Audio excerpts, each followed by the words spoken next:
I love you, HaKadosh Baruch Hu. And I want to teach children how to respect you, how to value you, how to know who they're standing in front of, to know that when they keep Shabbat, it's a sign of gratefulness, to let the world know that you are now standing and giving testimony that God made the world in 6 days and rested on the 7th.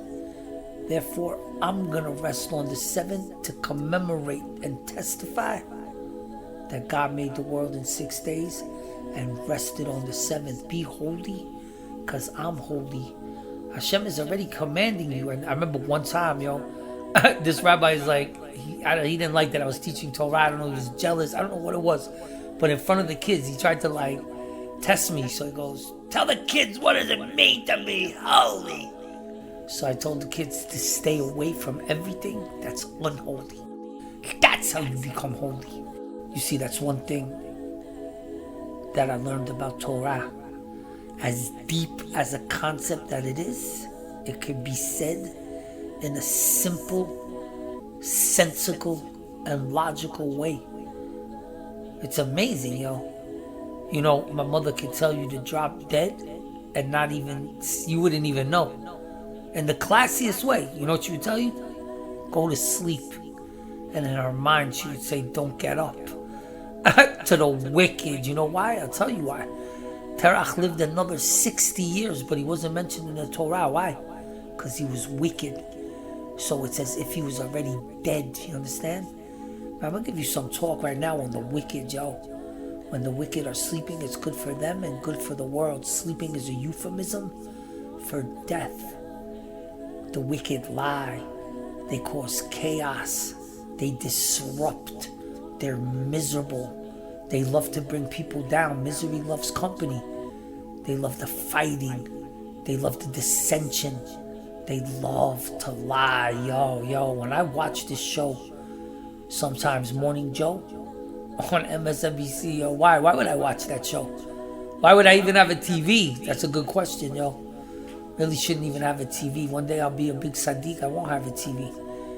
Facts, Already it's coming soon, I know. You know how I know? Because I already see the world for what it is, It's fake. It's a facade. It's a trap. It's a lot of gossip. It's a lot of slander. You put on the news, it's all gossip and slander. What is that, You want to be a news anchor? That's Gehenom, For what? What do you have to keep telling people's business, That's what brings such chaos to the world. Everybody knows everybody's business, That's why my mother used to always say, if you want peace in your life, don't tell your business to nobody, Especially to the wicked, The wicked, I'll tell you what they're going to do. You're going to tell them something that happened to you. Oh, the other day this happened.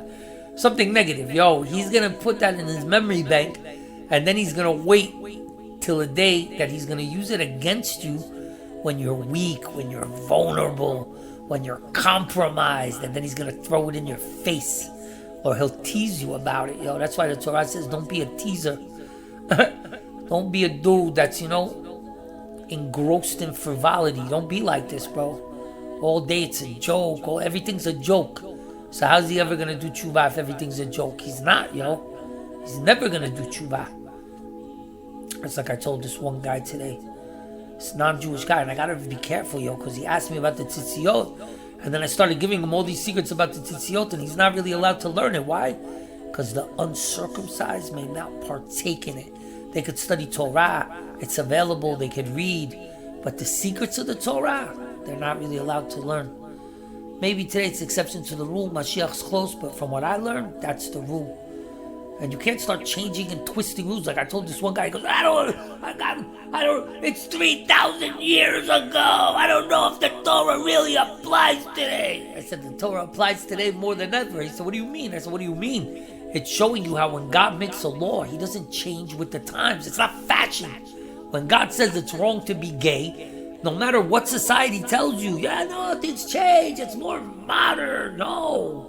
The rule still applies. This is the eternal truth. You want to follow the blueprint? Read the Torah. Respect God. Be grateful. And everything will work out perfect. You want to go against him. Yo, if I met a kid that told me, yo, I waste a lot of seed or whatever, you know what I would tell him? You're going to get depressed. You know why? I'll tell you why. Because you're never going to have peace when you do that sin. And I'll explain to you what I mean. When you do that sin, you're disrespecting God. You're, God forbid, now taking sperm that God could have used to make a baby, and you're wasting it. Bro, you can't even waste crumbs in Judaism. You're going to waste sperm? You know how valuable that is, yo? It could be considered the Satan can make a claim against you like you're a murderer. And it's a lot, because it's a lot of sperm cells. It's not just one. So it could be really, they can really mitakdek, they can really be strict with you. You know? And you know how they do this, like umbrella charges. They start adding another, oh, I'll get you for, I remember, what did they say? For resisting arrest. This one guy I saw, yeah, we're going to arrest you, resisting arrest and menacing. Menacing, they just threw that in, bro. The guy wasn't even resisting arrest. And he was asking questions while they're handcuffing him. Stop resisting. He wasn't even resisting. Yo, these people are crazy. They're supposed to de-escalate. They don't. They intimidate and escalate. That's really what they do, yo. They come, the way they talk to you, yo, what are you doing? The best. This is the best. You know when they say don't tell your business to nobody if you want peace in your life? Stay away from cops, bro. You know why? Because they're always like, do you have an ID? You have an ID? Where's the ID? They always want to see ID. You're just walking by the crime scene. Hey, wait, excuse me. What are you doing? I'm walking home. Can I see some ID? What the heck is going on, bro? And then if he doesn't like you, that's it. He can detain you. He can play with you, man. You don't think God is watching this? He's watching it, yo. He's watching it. He's going to head stomp this cop, yo. And if you think he's not, check. Check, yo. He's going to hurt this cop, yo. Why? Because he oppresses the people. That's why. Because he uses his badge to overpower, intimidate, and bully. You know what the end of the bully is? He's going to get bullied by somebody bigger than him.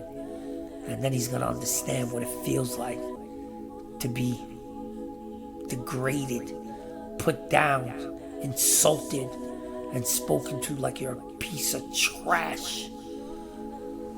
What do you think? You could be the toughest dude in the world, yo. The Satan is tougher than you, bro. He could take you, I told you, bro, he'll put you in a cobra clutch and a figure 4 leg lock at the same time. The best is you're going to tap out. Not only is he not going to let you tap out, he's not going to let you pass out. Can't tap out, can't pass out. Word up. It's going to make you feel that pain, yo. And it's all ordained by the Most High on his heavenly throne, looking down on the earth and watching how his children behave. Seen a few rabbis lately doing a big Chilul Hashem, yo. And then the best is you tell them, they get mad. Yo, I've never seen anything. You're a rabbi, bro. What are you getting mad? You should know that when you get mad, that's it. Hashem will run away from you. 100%. He did it to Isaiah. He did it to Elijah. I don't even like to talk about it, bro, because these are big giants, yo. But they got mad. They got frustrated. And why? With the people. Why? Because the people keep going against God, bro. Hashem, give me what I just learned, but I learned something that was deep. That Hashem had to come and tell them that he was gonna save them from this nation. Why? Why did Hashem have to announce it before? You know why? Because he knew that if he didn't tell them it was him, they would attribute it to their idols, yo. How crazy is that, yo? And the Jews made idols. Yo, listen how sick this is. But I'm gonna explain to you the sins of the Jews. Why? To speak bad about the Jews? No. To honor the name of God. So you're gonna tell me, how are you honoring the name of God for speaking bad about the Jews? I'll tell you how. Because when you see the sins that we committed and how we behaved, then you would know that every punishment he gave us is not only justified, it should have been worse, bro. You're not understanding. He's abundant in compassion, preserver of truth. That means you did something good, he'll never forget. How can he forget? He's the master of time. The time it gets from the body to the soul is quicker than you'll ever know. You know what I mean? Think about it, yo. They work in unison, the soul and the body. That's your Yetzer Hara and your Yetzer Tov, yo. How deep is that, yo? Really, it's in the heart, yo. Your Yetzer Hara and your Yetzer Tov are in the heart, Your good and bad desires, it's all in your heart. That's why you're merciful, your compassion, Gever, Gemilut Chasadim, Bet, Bashan, shame, yes, shame, it's good. And Resh, Rachmanut, charity, mercy, and shame. Charity, mercy, and shame. Remember that. That's what makes a Gever. Gimel, Bet, Resh. It's an acronym. And that's what man is, When he's a real man, he's charitable. He'll help his brother and do it with love. He has shame. He's not going to flirt with a girl, not only in front of his wife, ever, even if she's not around, Yo, man, the world today, bro, scary. Let me tell you something about marriage real quick so you can get it through your head. Don't get married if you're going to cheat, Don't get married if inside of you, you're going to you're weak and you're going to cheat. Don't get married, bro. Then you're going to have a destruction beyond the destruction. You know why? Because you gave an oath with your words. You know how serious Hashem takes oaths? It says you could lose your children for not keeping the oath. It happened to King Sedkiyahu, King Sedkiyahu lost all his 10 children. You know why? Because he broke the oath that he made with Nebuchadnezzar. He saw him eating a live rabbit, Alive, Wow. He was in shock. Nebuchadnezzar was embarrassed, So he said to him, I want you to swear to me in the name of your God that you'll never tell anybody. So he swore to him. He took an oath. And then he had the Sanhedrin break the oath, and Nebuchadnezzar came to the Sanhedrin and killed all of them. Guess why? Because he said to them, don't I have to be present for you to break the oath? You cannot forego this oath unless I'm here. So you did it without me being here. That's injustice. You went against the king. You deserve to die. God forbid, and he killed them. Sedkiyahu broke the oath. Now what's going to happen when you break the oath with your wife till death do us part, in sickness and in health, and then God forbid she gets sick, and then she's a burden. I remember there was this one lady, Roger, may you rest in peace, That was his name, I met him already where he had kind of dementia, or he had real problems, Not so much dementia, it was more like an ALS. I don't know what he had, It was something degenerative for sure. So mentally he was just declining quick, in a wheelchair, he couldn't walk. He was very tired all the time, whatever. I met him later in his life. Good looking dude, and you could see he had a great sense of humor. He would tell me a joke here or there that was pretty good. So, nice guy, But his wife, you could see she was sick of him, and then she started cheating on him, I know, because I saw her holding hands with some dude. And somebody told me, I just happened to see it. Scary, I wanted to go to her and tell her, you're gonna get murdered, You're committing adultery, Your husband's sick. There's so many sins that the Satan can claim against you for what you're doing. You need to stop. But you know why I didn't tell her? Because she's the type of lady that would have went, no, you're lying. What are you talking about? You're wrong. You're dead. I already know what she is. So obviously I don't have an obligation to tell her when you know she's gonna react like that, Seek peace and pursue it. And then if she claims, why didn't somebody tell me? Because you are wicked and arrogant and rude. So you didn't deserve the Musar talk, Sick, The lies, All lies, bro. Unbelievable, bro. Look at what they're doing to Trump, The injustice, oppressing the elderly. You think that's not a sin? It's a big sin. It's a huge sin, Huge sin. An elderly person, you must respect them, We learn it from the book of Job, where he wanted to speak. But Eldad the Shulamite, and I forgot all the names, I was about to say them, but I wish I remembered them. But the 3 friends of Job that came to talk to him, he didn't want to interrupt them, so he waited till they were done, and then he said, I waited and I didn't speak because you're my elders, to show respect. But now I feel like I need to speak. And he spoke. Kadosh Baruch Hu, I love you so much. I love your wisdom. I love how your wisdom gives me understanding. Fear God is wisdom. Shun evil is understanding. That's right from the book of Job. Remember that forever. Fear God is wisdom. The beginning of wisdom is to fear God. and understanding. What's understanding? Let's see if you know. I just told you, you should know. Understanding is shunning evil. That's how you become a tzaddik. Stay away from everything that's unholy. That's how you become holy. Shun evil. Ah man, HaKadosh Baruch Hu, why is the world so dirty, yo? I know why. It's a rhetorical question. Because they left God. That's why. Where there's no God, there's no wisdom, yo. You're gonna want to be a man. You're gonna get a sex operation. God forbid. Look at how sick and crazy this world is, yo. You're gonna go through years and years of pain and suffering and surgeries, and in the end you're still not gonna be happy. Yeah, on camera you look great, you're smiling, but in your heart you know you're not happy. You're conflicted. And you know why you're conflicted? Because you left God. So now your mind became confused. So you guys have to understand that depression comes from sins. You want to get out of your depression? Stop sinning. You're going to tell me you don't sin? Then do tshuva for the ones you committed. You obviously never confessed and you didn't fix them. And fix them means humbling yourself and going to people that you hurt, yo, and saying, I'm sorry. I remember I had to do that to this one person that was wicked, and how they like gloated and used it above me. Yeah. Trying to give me like a speech. That's the best though. He's the one doing the sin. I came to give him musar, but I got frustrated, so I raised my voice, and now he's giving me a speech. Can you imagine? When I come to apologize, and I had to sit there and eat that, yo, that was difficult.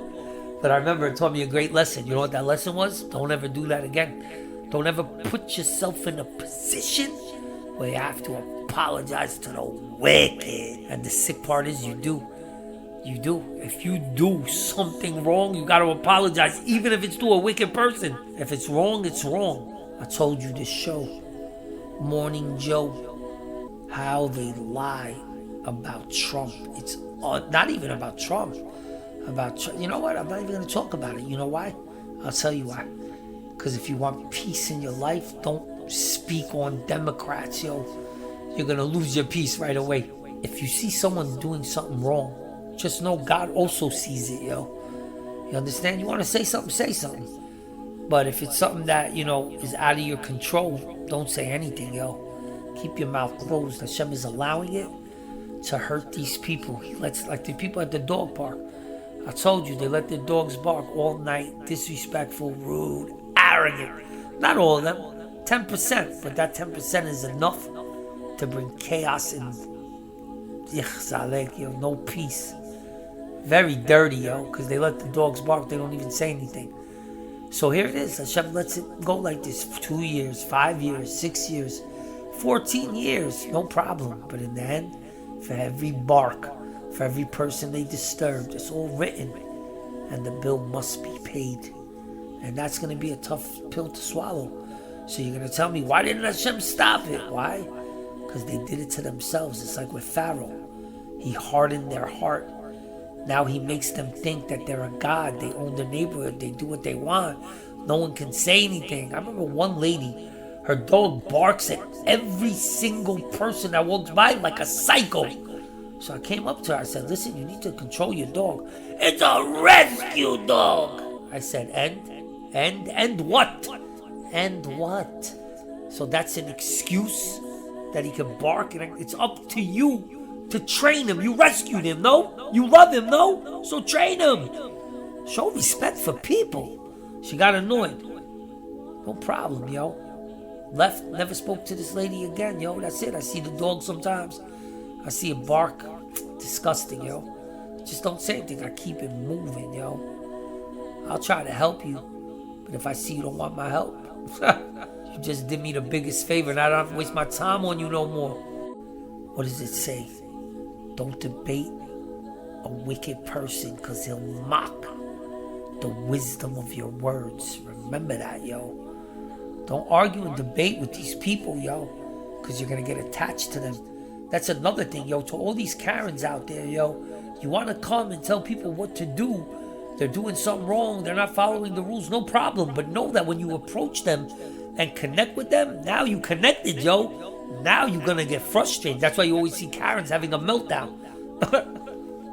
Now you're attached to the wicked. Look how it affects you. Like Trump derangement syndrome, yo. Look at this Robert De Niro, yo, coming and talking about Trump like he's a piece of trash after everything he did for Israel. Robert De Niro, yo. Oh, man, this dude. Duck! That's what I'm telling you, bro. Get out of here with this, man. Disgusting. Slandering a man's reputation in public. That's why Hashem sent that dude to confront you. I don't even know how to deal with you. Yeah, because you're wicked, you're a demon. You're allergic to the truth. That's why. Of course you don't know how to deal with him. You don't know how to deal with the truth. These dudes are bugging, yo. Jamie Raskin? He's a pilferer of documents. He's a sexual abuser. He's an insurrectionist. He's a liar. He's a sexist. He's a racist. He's an anti-Semite. He said all these things. Just like that. I'm not even exaggerating, yo. Just like that. I've never seen somebody slander somebody so many times in one sentence. There was like 10 things that he called him, yo. All lies, yo. Yo, crazy. And if he was a sexual abuser, I can guarantee you he's not now. That's for sure, yo. You can see that he changed a lot, and that's good. And he committed adultery, that's a problem, bro. Maybe that's why God is putting him through all this drama, yo. You know, it's interesting. If you cheated on your wife and your wife forgave you, would God forgive you? No. No. No. And you're going to tell me, no, it's sins between man and man and God and man. You know, everything are right. But that cannot get waived. It's too severe of a sin. You understand? God is do tshuva for that. If your wife forgave you and you just kept it moving, never even said sorry or showed contriteness or cried or fasted or anything, forget it, yo. It's a problem, yo. You know why? Because the truth is the truth. That's why. That's why. Do I know that to be the 1,000,000% halakha? No. But that's what my brain tells me because it's logic, it's common sense. And when you know Torah, the pieces of the puzzle will fit perfectly, yo. Remember this, yo. I want the world to really understand that the depression comes from sins. Please, I beg you, get that through your heads, yo. When you're doing the sin, you feel no pain. Everything is working. You went to the club. You cheated on your wife. You got drunk. You also hooked up with her girlfriend. Everything. Nobody bothered you. Having the best time of your life. But all those sins you committed are going to come back to haunt you with stress, with depression, with problems, with headaches. Don't you get it? And it's probably like, yo, if there was a kid that, God forbid, wasted seed and he did a sin in front of the computer, 36 minutes. Hashem will put him on the phone with some problem he'll have with, like, I don't know, his insurance, or God only knows, with all the things God could do to really punish you with, man. It's scary. And now this lady for 36 minutes will drive you crazy that you want to take the phone and smash it, and you have no idea that it's for that sin that you did. You never said sorry. You never did tshuva. So it's an open case. And now he just paid you. It's vicious. And it's probably worse than that. What do you think? That's it? And then you get away with it? Probably not. It's probably worse. I already told you. It's like a murder, bro. This is what a slave told a Gentile king who was planning to attack Israel. Your Majesty, desist from setting yourself against the God of the Israelites. He's the Lord of the universe, master over all forces, mighty in war, and almighty ruler of the world. He directs his gaze at any nation that dares to make a war against his people. Hamas Yemach Shemam. For it is a people with a divine legacy, and he does not abandon them. Therefore desist from attacking them. Consider how greatly God honors his people. For a while all other nations are called strangers to God, but the children of Israel are known as the people that are near to him. Psalms 148:14. Who then will approach him? What folly to wage war against him. Remember the fate of the monarchs of earlier times who set their hand against her. Recall what happened to them. Recall such mighty emperors such as Pharaoh and Sennacherib. If you venture forth against them, you and the multitudes with you will wither away, and you will not overcome the Israelites. They're more nimble than eagles and mightier than lions. We have sinned. Our fathers have sinned. We have perverted and transgressed. But do not be silent, O God. Do not hold your peace, and be not still, O Mighty One. Behold, your enemies are in an uproar, and they who hate you have lifted up their heads. They take crafty counsel against your people. They consult against those sheltered by you. They say, let us destroy them as a nation, and let the name of Israel be remembered no more. Psalms 83, 1-5. They say we will devastate the pleasant habitation of God. They convene together with a unanimous heart. They make a covenant against you. Psalms 83, 6-13. Uzziah said, we'll pray for 5 days, and if God doesn't answer us, we will surrender. And indeed, the daughter of Bari said, God forbid that you turn aside from cleaving to the Lord. His constant love for us has not ceased, and God's compassion will never fail. Happy is the man that quietly trusts in the salvation of the Lord, for God will not cast off forever. Though he causes us to grieve for the moment, yet will he show compassion in accordance with the bounty of his undeviating love. At one moment he may speak against the people and against the kingdom, and then turn aside from the evil he sought to do to them. At once, therefore, let us turn back to the Lord, for he is long-suffering and forbearing. In tears and in fasting, let us beseech him to forgive us for the great sin, for he is generous in forgiveness. It is a time of trouble for Jacob, but we shall be delivered from it. Let our spirits be contrite enough over our offense, and we shall yet rejoice and delight in the salvation of the Lord. Love you, Hashem.